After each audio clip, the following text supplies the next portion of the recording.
Okay hello Messi welcome back to my channel. तो आज का हमारा जो वीडियो लेक्चर रहने वाला है इस पे हम अगेन हमारे फिजिकल केमिस्ट्री की यूनिट केमिकल डायनेमिक्स को आगे कंटिन्यू करते हैं। ओके तो देखिए केमिकल डायनेमिक्स के अंदर हम पहुंच चुके हैं हमारे लेक्चर नंबर 10th पे और आज के इस 10th लेक्चर का टॉपिक बनने वाला है काइनेटिक सॉल्ट इफेक्ट। ओके तो देखिए ना आज का हमारा जो लेक्चर रहने वाला है इस पे मैं आपको पर्टिकुलरली क्या है आपके सेकंड पार्ट पे डिस्कशन कराने वाली हूँ। देखिए 10th लेक्चर का मैं ए पार्ट आपको ऑलरेडी प्रोवाइड करा चुकी हूँ जिसके अंदर हमने कंप्लीट डिस्कशन लिया था काइनेटिक सॉल्ट इफेक्ट पे। वहां हमने देखा था कि काइनेटिक सॉल्ट इफेक्ट होता क्या और ये इफेक्ट आपको कहाँ ऑब्जर्व होंगे। साथ ही साथ हमने देखा कि ये जो काइनेटिक सॉल्ट इफेक्ट होता है ये हमारे दो टाइप्स के होते हैं।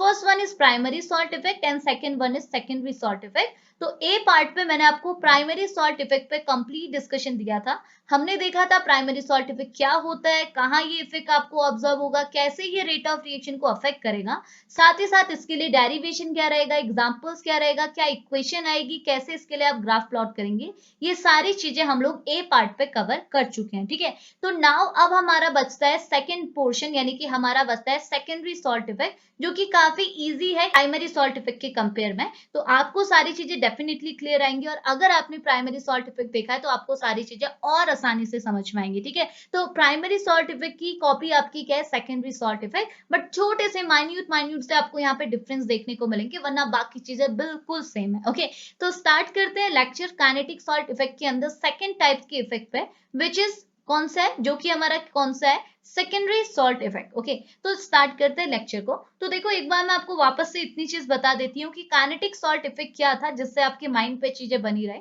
तो देखिए काइनेटिक सॉल्ट इफेक्ट को हम ऐसे डिफाइन कर सकते हैं कि काइनेटिक सॉल्ट इफेक्ट एक टाइप का ऐसा इफेक्ट है जो कि हमें ये एक्सप्लेन करता है कि कैसे आपका सॉल्ट सॉल्ट को आप क्या बोल सकते हैं कैसे आपका इलेक्ट्रोलाइट किसी भी रिएक्शन की काइनेटिक्स को, काइनेटिक्स मतलब रेट ऑफ रिएक्शन को अफेक्ट करता है। ये चीज हमें एक्सप्लेन किया जाता है बाय ये effect which is known as a kinetic salt effect. यानी कि काइनेटिक सॉल्ट इफेक्ट एक टाइप का ऐसा इफेक्ट है जो कि हमें ये बताता है कि कैसे आपका सॉल्ट कैसे आपका इलेक्ट्रोलाइट किसी भी रिएक्शन की काइनेटिक्स को किसी भी रिएक्शन के रेट को अफेक्ट करता है, इसे बताया जाता है बाय ये काइनेटिक सॉल्ट इफेक्ट। ओके और काइनेटिक सॉल्ट इफेक्ट के अंदर जो आपका प्राइमरी सॉल्ट इफेक्ट है जो आपका सेकेंडरी सॉल्ट इफेक्ट है, सारे सॉल्ट इफेक्ट आपकी यही बात करेंगे कि कैसे आपका जो इलेक्ट्रोलाइट है किसी भी रिएक्शन के रेट को अफेक्ट करता है, रेट ऑफ रिएक्शन को अफेक्ट करता है। ओके तो हमने क्या देखा था जो आपका प्राइमरी सॉल्ट इफेक्ट होता है, प्राइमरी सॉल्ट इफेक्ट आपको क्या बोलता है, तो प्राइमरी सॉल्ट इफेक्ट जो था वो गिवन किया गया था बाय ब्रॉन्स्टेड।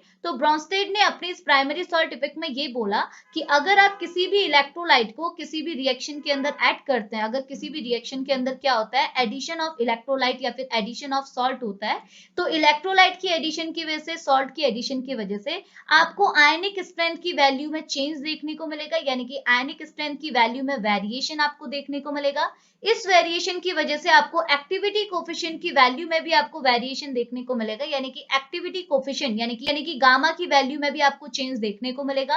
और अगर गामा किसी भी रिएक्शन का चेंज होगा तो वहां पे आपको रेट ऑफ रिएक्शन भी अफेक्ट होती हुई देखने को मिलेगी। इट मींस अगर आप यहाँ पे डायरेक्टली बात करेंगे तो आप क्या बोल सकते हैं कि जैसे आप किसी भी इलेक्ट्रोलाइट को किसी भी रिएक्शन में ऐड करते हैं तो इस इलेक्ट्रोलाइट की एडिशन की वजह से क्या है रेट ऑफ रिएक्शन भी आपका अफेक्ट होता है। और कैसे होता है इसने इनडायरेक्टली बोला कि अगर आप इलेक्ट्रोलाइट को ऐड करेंगे तो इलेक्ट्रोलाइट की एडिशन की वजह से आयनिक स्ट्रेंथ अफेक्ट होगी, आयनिक स्ट्रेंथ के अफेक्ट होने की वजह से एक्टिविटी कोफिशिएंट गामा अफेक्ट होगा और गामा अफेक्ट होने की वजह से रेट ऑफ रिएक्शन अफेक्ट होगी। इस चीज को हम कहाँ एक्सप्रेस करते हैं प्राइमरी सॉल्ट इफेक्ट पे एक्सप्रेस करते हैं। ओके तो देखो बात बिल्कुल सेम है, बात यही है कि इलेक्ट्रोलाइट की एडिशन की वजह से रेट ऑफ रिएक्शन अफेक्ट हुआ और सेम चीज आपको सेकेंडरी सॉल्ट इफेक्ट भी बोलती है। सेकेंडरी सॉल्ट इफेक्ट भी आपको यही बोलती है कि इलेक्ट्रोलाइट की एडिशन की वजह से रेट ऑफ रिएक्शन अफेक्ट हुआ, बट सेकेंडरी सॉल्ट इफेक्ट यहाँ पे आपकी आयनिक स्ट्रेंथ एक्टिविटी कोफिशिएंट की बात नहीं करती। यहाँ पे जो बात की जाती है वो की जाती है on concentration of a reacting ion. Okay इसका मतलब क्या है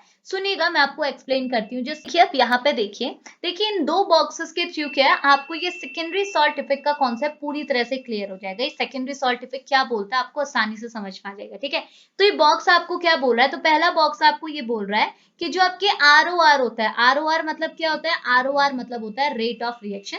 तो पहला बॉक्स आपको ये बोल रहा है जो रेट ऑफ रिएक्शन है वो किस पे डिपेंड करती है, depend upon the concentration of H positive and OH negative ion, यानी कि रिएक्शन का जो रेट है ये किस पे डिपेंड कर रहा है, H पॉजिटिव और OH नेगेटिव आयन की कंसंट्रेशन पे। अब बात आ गई कि ये H पॉजिटिव आयन और OH नेगेटिव आयन कहाँ से आ गए, हम कौन से आयंस की बात यहाँ पे कर रहे हैं, ये आयंस आपके कहाँ से आ गए। तो मैं आपको सिंपली आगे लेके चलती हूँ, पहले आप ये चीज सुन लीजिए कि सेकेंडरी सॉल्ट इफेक्ट जो है ये ऐसी रिएक्शंस में आपको देखने को मिलता है जहां पे आपके जो रिएक्टेंट मॉलिक्यूल होते हैं वो कौन होते हैं, वीक एसिड और वीक बेस होते हैं। तो होता ये कि जब भी आपके वीक एसिड और weak base as a reactant molecule की तरह एक्ट करते हैं और रिएक्ट करते हैं, तो आफ्टर रिएक्शन क्या है, ये दो टाइप के आयन आपको देते हैं जो कि आपके क्या होते हैं, H पॉजिटिव और OH नेगेटिव आयन। तो हमने जो ये सेकेंडरी सॉल्ट इफेक्ट ऑब्जर्व करना है, ये जो इफेक्ट आपका ऑब्जर्व होता है वो ऐसी ही रिएक्शंस में होता है जहां पे आपका वीक एसिड और weak base as a reactant molecule की तरह एक्ट करते हैं और आफ्टर रिएक्शन आपको ये दो टाइप के आयन आपको प्रोड्यूस करते हैं। ऐसे रिएक्शंस पे आपको सेकेंडरी सॉल्ट इफेक्ट ऑब्जर्व होता है। इतनी चीज क्लियर आई। तो यही वही चीज बोल रहा है कि आपके पास अगर वीक एसिड और वीक बेस की रिएक्शन है तो ऐसी रिएक्शंस के जो रेट होते हैं वो किस पे डिपेंड करते हैं, depend upon the H positive and OH negative ion, यानी कि आयन का कितना कंसंट्रेशन है इस पे डिपेंड करता है। अगर आयन का कंसंट्रेशन बढ़ता है, H पॉजिटिव और OH नेगेटिव आयन का कंसंट्रेशन बढ़ता है, उतनी ही ज्यादा आपकी रिएक्शन की रेट भी बढ़ती है। इतनी चीज क्लियर आई। तो अभी तो ये नॉर्मल सा केस चल रहा था। अब हमको पता है हम यहाँ सॉल्ट इफेक्ट की बात कर रहे हैं तो हमने यहाँ पर कुछ सॉल्ट का भी तो एडिशन करना है। तो सेकेंड बॉक्स आपको ये बोल रहा है कि अगर सपोज कीजिए आपने किसी इलेक्ट्रोलाइट का एडिशन कर दिया, कहाँ, ऐसी रिएक्शन पे जहां पे आपके रिएक्टेंट मॉलिक्यूल क्या है, वीक एसिड और वीक बेस है। तो यहाँ अगर आपने किसी इलेक्ट्रोलाइट का एडिशन कर दिया तो इलेक्ट्रोलाइट के एडिशन की वजह से आपको क्या देखने को मिलेगा, इससे हम नीचे डेरिवेशन के थ्रू देखेंगे। अभी मैं आपको जस्ट थ्योरी बता रही हूँ कि ये बोल रहा है कि जैसे आप इलेक्ट्रोलाइट का एडिशन करेंगे तो वहां पे आपके को क्या देखने को मिलेगा कि आयनिक स्ट्रेंथ यानी कि आई की वैल्यू में भी आपको वहां पे चेंज देखने को मिलेगा, यानी कि आयनिक स्ट्रेंथ की वैल्यू क्या हो जाएगी, चेंज हो जाएगी जैसे इलेक्ट्रोलाइट का वहां पे एडिशन होगा। तो आयनिक स्ट्रेंथ की वैल्यू चेंज होने की वजह से क्या होगा, जो आपके आयंस है उनका कंसंट्रेशन भी चेंज हो जाएगा। तो यहाँ पे क्या लिखा है, आयनिक स्ट्रेंथ की वैल्यू चेंज होने की वजह से कंसंट्रेशन ऑफ H पॉजिटिव और OH नेगेटिव आयन भी चेंज होंगे। तो हमको ये चीज पहले से पता है कि अगर कंसंट्रेशन ऑफ H पॉजिटिव और OH नेगेटिव आयन चेंज होंगे तो रेट ऑफ रिएक्शन भी चेंज होगा, क्योंकि रेट ऑफ रिएक्शन किस पे डिपेंड करता है, H पॉजिटिव और OH नेगेटिव आयन के कंसंट्रेशन पे। तो हम बोल सकते हैं जिसकी वजह से क्या होगा, ROR भी चेंज हो जाएगा। तो हम देख सकते हैं इनडायरेक्टली आपका क्या हो रहा है, रेट ऑफ रिएक्शन किसकी वजह से चेंज हो रही है, इलेक्ट्रोलाइट की वजह से ही चेंज हो रही है। चाहे बीच में आपको क्या देखने को मिल रहा है कि इलेक्ट्रोलाइट की वजह से आयनिक स्ट्रेंथ चेंज हो रही है, आयनिक स्ट्रेंथ की वजह से कंसंट्रेशन चेंज हो रही है और कंसंट्रेशन की वजह से रेट ऑफ रिएक्शन चेंज हो रही है। लेकिन अगर आप पीठ पीछे देखेंगे तो चेंज करने वाला मेन चीज कौन है, इलेक्ट्रोलाइट। जब ये इलेक्ट्रोलाइट ऐड हुआ तभी ये सारी प्रोसेस हुई और इसी इलेक्ट्रोलाइट की वजह से रेट ऑफ रिएक्शन चेंज हुआ। तो इसी को बोला जाता है सेकेंडरी सॉल्ट इफेक्ट। तो प्राइमरी और सेकेंडरी सॉल्ट इफेक्ट में डिफरेंस यही बनता है कि प्राइमरी सॉल्ट इफेक्ट भी देखो यही बात करता है कि इलेक्ट्रोलाइट की एडिशन की वजह से रेट ऑफ रिएक्शन चेंज होगा, सेकेंडरी भी यही बात करता है कि इलेक्ट्रोलाइट की एडिशन की वजह से रेट ऑफ रिएक्शन चेंज होगा। बट आपका जो प्राइमरी सॉल्ट इफेक्ट है ये बात करता है काइनेटिक्स पे, ये बात करता है एक्टिविटी कोफिशिएंट पे, ओके। लेकिन जो सेकेंडरी सॉल्ट इफेक्ट है ये बात करता है कंसंट्रेशन पे, कि कंसंट्रेशन की वजह से रेट ऑफ रिएक्शन, मतलब सॉरी, कंसंट्रेशन पे rate of reaction affect depend करता है। और अगर इलेक्ट्रोलाइट की एडिशन की वजह से कंसंट्रेशन चेंज हो रहा है तब जाके आपके रेट ऑफ रिएक्शन में चेंज आपको देखने को मिल रहा है। तो यही बेसिक डिफरेंस होता है आपके प्राइमरी और सेकेंडरी सॉल्ट इफेक्ट पे। इतनी चीज क्लियर आई। तो देखो मैंने आपको ऊपर ऊपर से सारी चीजें बता दी, अब मैं आपको थ्योरी के साथ लेके चलती हूँ तो देखिए आपको कैसे सारी चीजें क्लियर आती हैं, ठीक है। तो सुनिएगा, सेकेंडरी सॉल्ट इफेक्ट में आप क्या लिखेंगे, फर्स्टली तो ये बोल रहा है फर्स्टली आपने ये लिखना है कि जो सेकेंडरी सॉल्ट इफेक्ट है ये किससे डील करता है। तो आप बोलेंगे secondary salt effect deal with the actual change in a concentration of a reacting ion resulting from the addition of electrolyte. यानी कि सेकेंडरी सॉल्ट इफेक्ट आपको इससे बात करता है, इसके बारे में डील करता है कि कैसे आपके इलेक्ट्रोलाइट की एडिशन की वजह से किसी रिएक्शन में, कौन सी रिएक्शन, जहां पे आपके रिएक्टेंट मॉलिक्यूल वीक एसिड और वीक बेस हो, ऐसी रिएक्शन में क्या जब आप इलेक्ट्रोलाइट का एडिशन कराते हैं तो किस तरीके से एक्चुअल चेंज आता है आपके कंसंट्रेशन ऑफ रिएक्टिंग आयंस में, आपके रिएक्टिंग आयंस में क्या चेंज आता है by addition of a electrolyte. इसके बारे में कौन बात करता है, सेकेंडरी सॉल्ट इफेक्ट बात करता है, ठीक है। अब देखो नेक्स्ट पॉइंट ये क्या बोल रहा, अब ये बोल रहा है सपोज करो कि हमारे पास एक रिएक्शन है, suppose we have a reaction where H positive and OH negative ion are produced from a weak acid and weak base which act as a catalyzing agent. Okay, तो ये बोल रहा है अब हमको एक ऐसी रिएक्शन ऑब्जर्व करनी है जिसके अंदर हम लोग सेकेंडरी सॉल्ट इफेक्ट देख रहे हैं। तो ऐसी रिएक्शन हमने ऑब्जर्व करनी है जहां पे हमारे क्या हो, H पॉजिटिव और OH नेगेटिव आयन क्या हो रहा हो, प्रोड्यूस हो रहा हो एज अ प्रोडक्ट की तरह आपको ऑब्टेन हो रहे हो। और कहां से ऑब्टेन हो रहे हो, from a weak acid and weak base से। ओके, और ये दो आपको जो आयन ऑब्टेन हुआ है ये एज अ कैटालाइटिंग एजेंट की तरह भी एक्ट करते हैं। ठीक है, अब आगे क्या बोल रहा है, नेक्स्ट पॉइंट ये बोल रहा है द रेट ऑफ रिएक्शन। अगर आप ऐसी रिएक्शन के लिए रेट ऑफ रिएक्शन देखेंगे तो ये बोल रहा है the rate of reaction of such reaction depend upon the concentration of H positive and OH negative ion. ऐसी रिएक्शंस के लिए जो आपकी रिएक्शन हमने देखी जहां पे आपकी रिएक्शन के बाद H पॉजिटिव और OH नेगेटिव आयन ऑब्टेन हो रहे हैं, तो ऐसी रिएक्शन के लिए जो आपका रेट ऑफ रिएक्शन होता है, इन रिएक्शंस का जो रेट होता है वो किस पे डिपेंड करता है, बोल रहा है concentration of H positive and OH negative ions पे डिपेंड करता है। ओके, लेकिन ये क्या बोल रहा है, but due to addition of a salt and electrolyte. लेकिन जैसे हम इलेक्ट्रोलाइट का सॉल्ट या इलेक्ट्रोलाइट का एडिशन या फिर सॉल्ट का एडिशन कर देते हैं, तो इनके एडिशन की वजह से क्या होता है, इन दोनों आयंस का कंसंट्रेशन क्या हो जाता है, अफेक्ट हो जाता है। और कंसंट्रेशन अफेक्ट होने की वजह से क्या होता है, आपका रेट ऑफ रिएक्शन भी क्या हो जाता है, ROR भी क्या होता है, अफेक्ट हो जाता है। इसी को बोला जाता है सेकेंडरी सॉल्ट इफेक्ट। तो वही चीज बोला जो हमने आगे डिस्कस की थी। ये क्या बोल रहा है, जैसे हमने किसी भी इलेक्ट्रोलाइट का या फिर सॉल्ट का एडिशन किया इस टाइप की रिएक्शन पे जहां पे आपको H पॉजिटिव और OH negative ion as a product के फॉर्म में मिल रहे हैं, तो एडिशन के बाद, सॉल्ट के एडिशन के बाद आपको क्या देखने को मिला कि सॉल्ट के एडिशन की वजह से इन दोनों आयंस के कंसंट्रेशन में चेंज आया, और कंसंट्रेशन में चेंज आने की वजह से रेट ऑफ रिएक्शन में भी चेंज आया, क्योंकि आपकी जो रेट ऑफ रिएक्शन है वो डिपेंड करती है आपके कंसंट्रेशन पे। तो कंसंट्रेशन अगर अफेक्ट हो रहा है तो रेट ऑफ रिएक्शन भी आपकी अफेक्ट होगी। इसी को बोला जाता है सेकेंडरी सॉल्ट इफेक्ट। इतनी चीज क्लियर आई, तो ये आपने जस्ट इंट्रोडक्शन में पुट करना है। नाउ इसको एक सिंपल डेफिनेशन के थ्रू आप इतना बोलेंगे सेकेंडरी सॉल्ट इफेक्ट को। ये बोल रहा है secondary salt effect is defined as a change in a concentration of H positive or OH negative ion by changing a electrolyte resulting to change in an ROR। यानी कि secondary salt effect को हम ऐसे define कर सकते हैं, ये एक टाइप का ऐसा इफेक्ट है जिसकी वजह से आपको क्या देखने को मिलता है कि आपके H पॉजिटिव और OH नेगेटिव आयन के कंसंट्रेशन में चेंज हो रहा है।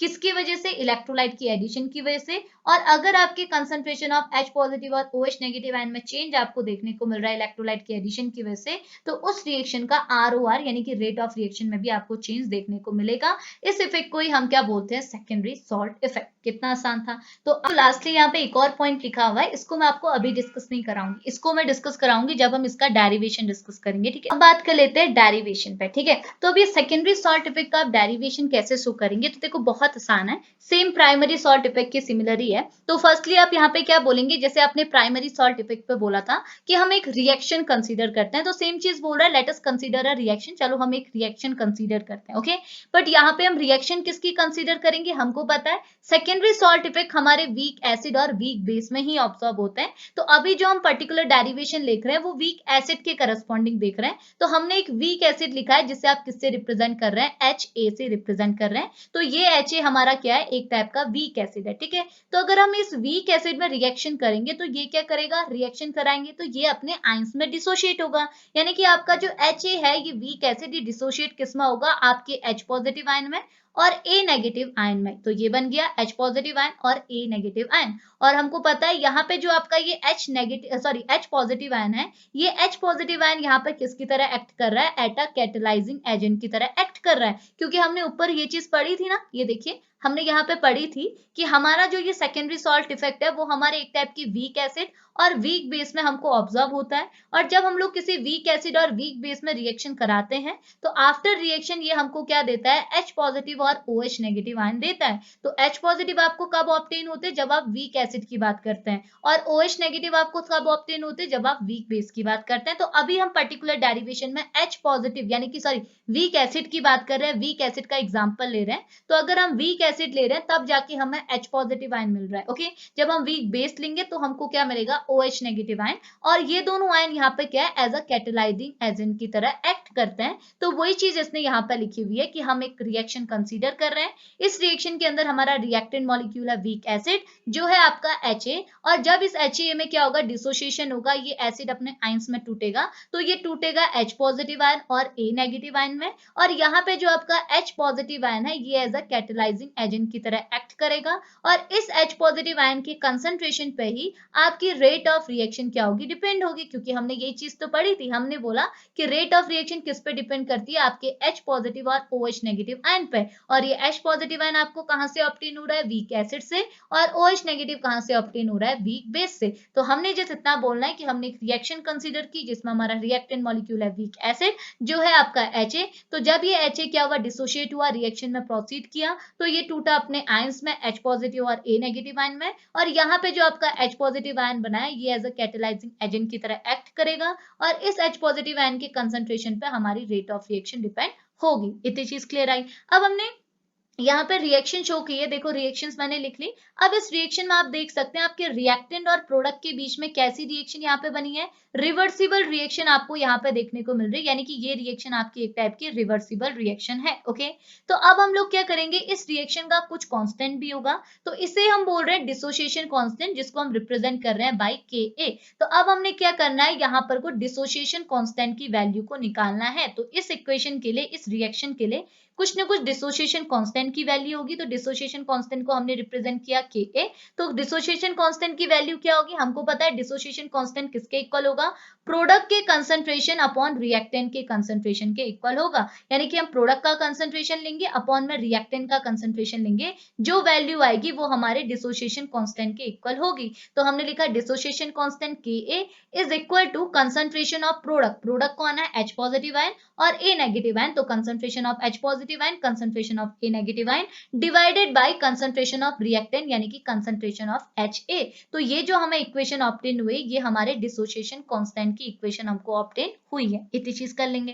अब देखो अब और आसान है, अब आपने क्या करना है, जैसे आपने प्राइमरी सॉल्ट इफेक्ट की डेरिवेशन पे किया था, अब आप एक एक्टिविटी का कॉन्सेप्ट इंट्रोड्यूस कराएंगे। तो देखो एक्टिविटी क्या होती है, एक्टिविटी कोफिशिएंट क्या होता है, ये सारी चीजें मैं आपको इलेक्ट्रोकेमिस्ट्री में ऑलरेडी पढ़ा चुकी हूँ, तो इसलिए मैं उसको वापस से रिपीट यहाँ नहीं करी क्योंकि वो काफी लेंथी हो जाता है। तो अगर आपको पढ़नी है तो आप इलेक्ट्रोकेमिस्ट्री में एक बार चेक कीजिएगा, काफी बढ़िया कॉन्सेप्ट है। तो देखो एक्टिविटी क्या होती है मैं आपको बताती हूँ। एक्टिविटी का जो फॉर्मूला होता है वो होता है कंसंट्रेशन इनटू एक्टिविटी कोफिशिएंट। यहाँ पे आपको बस फॉर्मूले की नीड है। तो ये बोल रहा है एक्टिविटी का कॉन्सेप्ट क्या होता है, तो आपको जरूरत नहीं है, आपको जरूरत है एक्टिविटी के फॉर्मूले की। तो जो कि किसके इक्वल होता है, activity is equal to concentration into activity coefficient, जिसको रिप्रेजेंट किया जाता है C इंटू गामा। C यहाँ पे है कंसंट्रेशन, गामा यहाँ पे क्या है, एक्टिविटी कोफिशिएंट। तो अब आपने क्या करना है, इन तीनों आयंस के लिए H पॉजिटिव, A नेगेटिव और Ha के लिए, इन तीनों के लिए एक्टिविटी निकालनी है। इन तीनों की क्या निकालनी है, एक्टिविटी। अब कैसे निकालेंगे, जैसे हमने प्राइमरी सॉल्ट इफेक्ट पे निकाली थी। आप क्या करेंगे, देखिए मैं आपको बताती हूँ।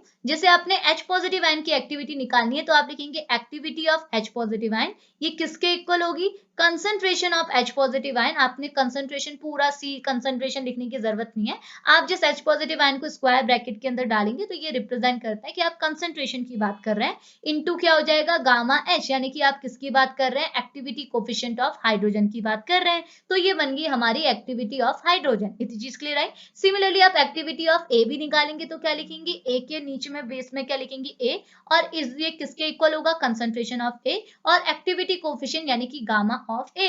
सिमिलरली आप Ha के लिए निकालेंगे तो एक्टिविटी ऑफ Ha किसके इक्वल होगा, concentration of Ha into activity coefficient of Ha।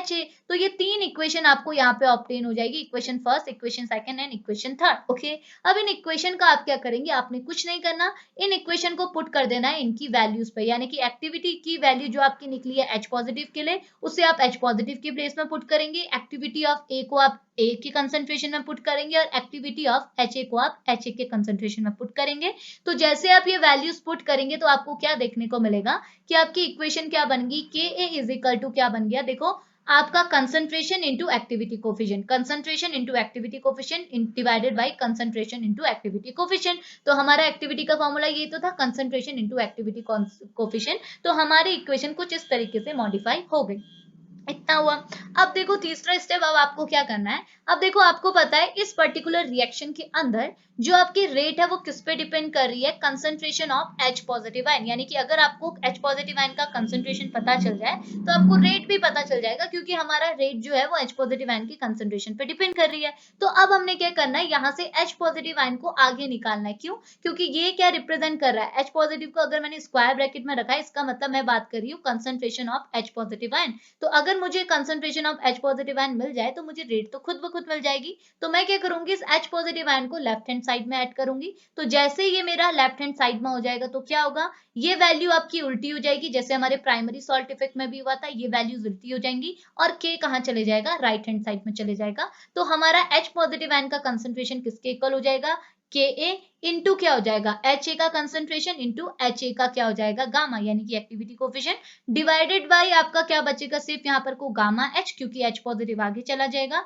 Into आपका क्या बचेगा, A का कंसंट्रेशन इंटू A का गामा, यानी कि एक्टिविटी कोफिशिएंट। तो हमारी इक्वेशन कुछ इस तरीके से यहाँ पे मॉडिफाई हो जाएगी। ठीक है, नाउ अब आपने क्या करना है, देखो अब ये बोल रहा है कि यहाँ पे आपको जो Ka दिख रहा है, ये जो आपको ये Ka दिख रहा है, इसके साथ जो आपको ये Ha दिख रहा है, इसके साथ साथ आपको जो ये A दिख रहा है, ये तीनों को आपने क्या है, एज अ कांस्टेंट लेना है। क्यों लेना है, क्योंकि देखो आपकी ये एसिड सॉल्ट रिएक्शन चल रही है, इसमें आपका जो Ha का कंसंट्रेशन और A का कंसंट्रेशन है, ये आपका क्या है, कोई भी रिएक्शन पे अफेक्ट नहीं करेगा। उसके साथ साथ Ka तो आपका कांस्टेंट ही है। तो हमने क्या किया, इन तीनों वैल्यू को कंबाइंडली एक कांस्टेंट के फॉर्म में ले लिया। हमने बोला Ka into Ha divided by A, ये किसके इक्वल होगा, एक कोफिशिएंट हमने नया ले लिया जिसे हमने बोला K, यानी कि K कांस्टेंट के इक्वल होगा। तो हम इन तीनों के प्लेस में क्या ऐड कर देंगे, एक सिंपल सा K ऐड कर देंगे। तो मैंने इन तीनों को यहाँ से हटाया, इसको इसको और इसको, इनकी प्लेस में हमने क्या ऐड कर दिया, K, और बाकी चीजें आपकी एज इट इज है, गामा AH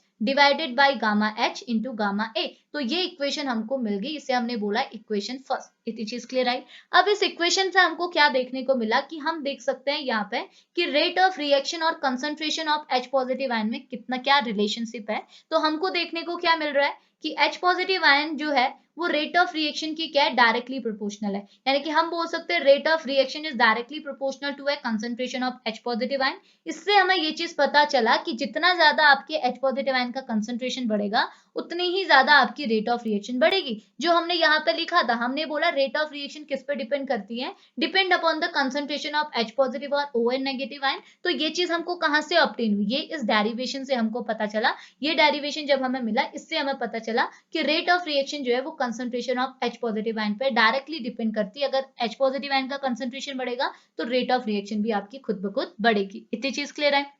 तो अभी तक हमने जो डेरिवेशन देखा वो इस पॉइंट के लिए देखा कि अगर आप रेट ऑफ रिएक्शन को बढ़ाना चाहते हैं तो आपको क्या है, कंसंट्रेशन ऑफ H पॉजिटिव या फिर OH नेगेटिव आयंस बढ़ाने पड़ेंगे। ठीक है, अब हम आगे बात करते हैं कि अगर इलेक्ट्रोलाइट डाल दिया तो अब क्या होगा। तो डेरिवेशन अब आपको आगे क्या बोलेगा, देखो अभी आगे क्या बोल रहा है। ठीक है, अब यहाँ पे क्या लिखा हुआ है ना, देखो ये बोल रहा है the rate constant for a given acid salt reaction. जो ये आपकी एसिड सॉल्ट रिएक्शन आपने यहाँ पे की है, इस एसिड सॉल्ट रिएक्शन के लिए अगर आप रेट कांस्टेंट की वैल्यू निकालेंगे तो आपको रेट कांस्टेंट की वैल्यू किसके इक्वल मिलेगी, कि Kr, यानी कि rate constant is equal to K naught into gamma AH divided by gamma A into gamma H। Okay, तो ये इक्वेशन आपको यहाँ पे ऑब्टेन होगी। अब आप बोलेंगे ये इक्वेशन डायरेक्टली यहाँ से कहाँ से आई, तो देखो ये इक्वेशन डायरेक्टली नहीं आई है। जब हमने प्राइमरी सॉल्ट इफेक्ट पढ़ा था तो हमने देखा था ये इक्वेशन हमने कैसे डिराइव की। तो हमने अगर वो एक बार प्राइमरी सॉल्ट इफेक्ट पे कर ली है तो वापस से सेकेंडरी सॉल्ट इफेक्ट पर करने की कोई जरूरत नहीं, क्योंकि हम ऑलरेडी प्राइमरी सॉल्ट इफेक्ट पे कर चुके हैं। तो अब हम लोग यहाँ पे डायरेक्टली लिख सकते हैं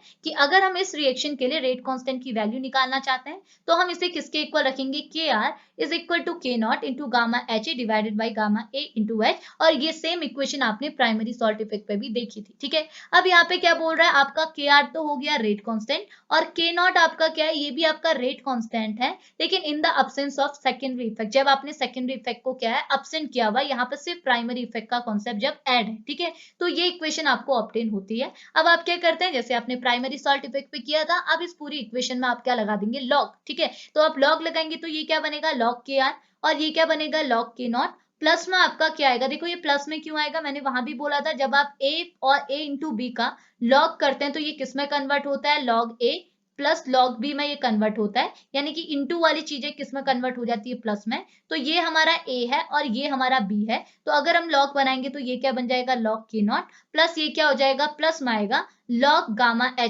divided by gamma A gamma H। ठीक है, तो ये हमारी इक्वेशन हमको ऑब्टेन हो जाएगी। ठीक है, अब देखो हुआ क्या, ये इक्वेशन तो हमको ऑब्टेन होगी। अब इस इक्वेशन को इसने मॉडिफाई करके रिड्यूस करके कुछ ऐसी बना दिया डायरेक्टली, कैसे बुक्स में भी आपको ये डायरेक्टली मिलेगी। तो कैसे बनाइए, देखो इसने क्या बनाया, इस इक्वेशन को इसने बोला कि log Kr as it is लिया, log K naught as it is लिया, बट इस वैल्यू को रिड्यूस करके किस में कन्वर्ट कर दिया, 1.018 अंडर रूट आपका आई। ओके, अब ये इक्वेशन आपकी कैसी आई, तो याद करो प्राइमरी सॉल्ट इफेक्ट जब हमने पढ़ा था, हमने बोला था जब हमें ये इक्वेशन ऑब्टेन हो जाती है, अब हमने क्या करना है, यहाँ पे लिमिटिंग लॉ लगाना है, यानी कि डिबाई हकल लिमिटिंग लॉ लगाना है, जो कि आपको किसका रिलेशनशिप देता है, आपके आयनिक स्ट्रेंथ और गामा यानी कि एक्टिविटी कोफिशिएंट के बीच में रिलेशनशिप देता है, जो रिलेशनशिप किसके इक्वल होता है कि log gamma is equal to minus Q Z और अंडर रूट आई, यानी कि अगर आपके पास वैल्यूज गामा में है तो इस गामा की वैल्यू को आप आई में कन्वर्ट कर सकते हो, क्योंकि हमें पता है कि हमने क्या देखना है, आयनिक स्ट्रेंथ, यानी कि अगर आप इलेक्ट्रोलाइट ऐड कर रहे हैं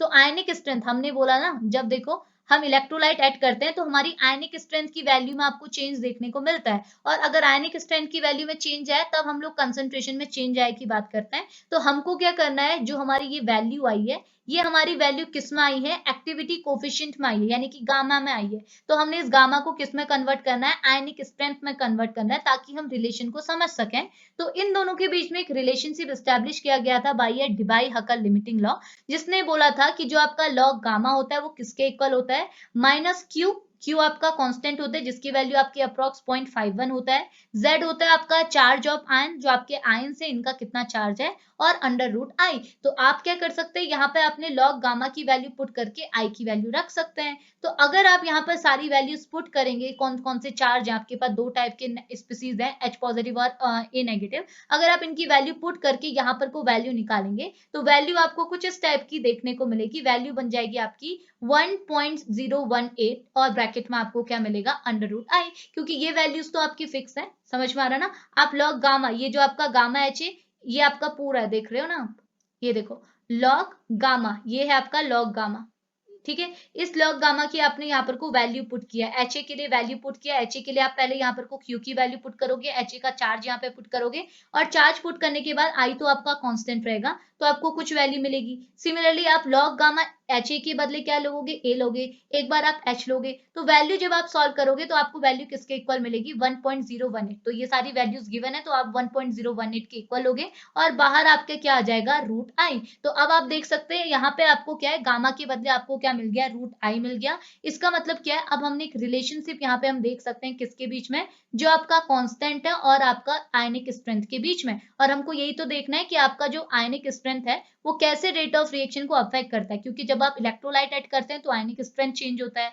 आयनिक स्ट्रेंथ चेंज होगा तो रेट ऑफ रिएक्शन भी चेंज होगा। तो हम यहाँ पे देख सकते हैं इन दोनों के बीच में कैसे रिलेशनशिप है, इन दोनों के बीच में भी डायरेक्टली प्रोपोर्शनल वाला रिलेशनशिप है, यानी कि जो आपका के आर है, यानी कि जो आपका कांस्टेंट है वो डायरेक्टली प्रोपोर्शनल है रूट आई के। इसका मतलब क्या है कि जितना ज्यादा आपकी आयनिक स्ट्रेंथ की वैल्यू में इंक्रीमेंट होगा उतना ही ज्यादा आपका रेट ऑफ रिएक्शन भी बढ़ेगा, समझ में आया। तो हम इस इक्वेशन से क्या बोल सकते हैं, हम ये बोल सकते हैं on increasing the ionic strength, जितना ज्यादा आप आयनिक स्ट्रेंथ की वैल्यू को इंक्रीज करेंगे उतना ही ज्यादा पहले तो आपके एच पॉजिटिव आयन के कंसंट्रेशन में इंक्रीज आपको देखने को मिलेगा, और उतना ही ज्यादा आपका रेट ऑफ रिएक्शन भी बढ़ेगा। तो हमने क्या किया, देखो ये वाले रिलेशनशिप से, ये वाली जो इक्वेशन हमें ऑप्टेन हुई थी, ध्यान से सुनेगा, ये रिलेशनशिप से हमने ये चीज बोला कि जो हमारा पहली लाइन आपको यहाँ बोलती है कि जैसे जैसे आप क्या है concentration of H positive ion और ओ एच नेगेटिव आयन बढ़ाएंगे वैसे वैसे क्या आपका रेट ऑफ रिएक्शन बढ़ेगा। इसको हमने कौन सी इक्वेशन से प्रूव किया, जब हमने डेरिवेशन करके ये इक्वेशन लाए, इसने हमें बताया कि रेट ऑफ रिएक्शन जो है वो concentration of H positive ion के डायरेक्टली प्रोपोर्शनल है, इट मींस अगर ये बढ़ेगा तो ये भी बढ़ेगा। इतनी चीज क्लियर है। और जो दूसरा वाला स्टेटमेंट हमने पढ़ा कि इलेक्ट्रोलाइट की ऐड होने की वजह से आयनिक स्ट्रेंथ की वैल्यू में चेंज आता है, और आयनिक स्ट्रेंथ की वैल्यू में चेंज आने की वजह से क्या होता है, आपका रेट ऑफ रिएक्शन भी चेंज होता है। और कैसे चेंज होता है, अगर आप आयनिक स्ट्रेंथ की वैल्यू बढ़ाएंगे तो आपका रेट ऑफ रिएक्शन भी बढ़ेगा। तो इसको किसने प्रूव किया, जब हमने डेरिवेशन को कंटिन्यू किया और ये वाली इक्वेशन पे हम पहुंचे। तो इस इक्वेशन में हमने क्या देखा, जो आपका ये है क्या है, जो आपकी आयनिक स्ट्रेंथ है यानी कि डेल्टा आई है, ये किसके डायरेक्टली प्रोपोर्शनल है, कांस्टेंट के डायरेक्टली प्रोपोर्शनल है। इट मींस अगर आप इन दोनों के बीच में रिलेशनशिप देखेंगे तो अगेन वही चीज बोलेंगे कि जितना ज्यादा आपकी आयनिक स्ट्रेंथ की वैल्यू बढ़ेगी उतना ही ज्यादा रेट ऑफ रिएक्शन बढ़ेगा। तो हमने क्या डेरिवेशन में वही चीज बताना है जो आपने थ्योरी में लिखा है, ठीक है। तो हम यहाँ से बोल सकते हैं कि जितना आयनिक स्ट्रेंथ बढ़ा उतना एच पॉजिटिव आयन का कंसंट्रेशन बढ़ा और उतनी ही आपकी रेट ऑफ रिएक्शन बढ़ेगी। तो सिंपली अब मैं आपको ये लाइन बोल सकती हूँ यहाँ पे कि जब हमने आयनिक स्ट्रेंथ की वैल्यू में इंक्रीमेंट देखा, देखो जब हम लोग क्या करेंगे आयनिक स्ट्रेंथ की वैल्यू को इंक्रीज करेंगे